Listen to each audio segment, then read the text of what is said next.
कसूर coat Radhakrishna railway station के करीब अफसोसनाक हादसा।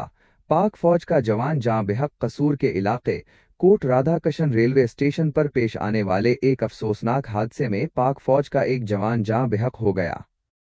रेस्क्यू जराये के मुताबिक जाँ बहक होने वाले जवान की शनाख्त गुलाम अली वलद गुलाम असगर के नाम से हुई, जो कराची से लाहौर जाने वाली ट्रेन में सफ़र कर रहा था।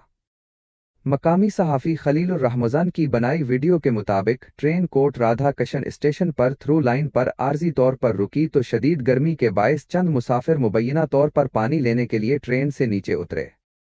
इस दौरान ट्रेन चल पड़ी तो वो ट्रेन पर चढ़ने के लिए दौड़े, लेकिन इस दौरान गुलाम अली रेलवे ट्रैक के करीब नस्ब एक खंबे से टकरा गया और गिरने के बायस ट्रेन की जद में आकर मौका पर ही जाँ बेहक हो गया।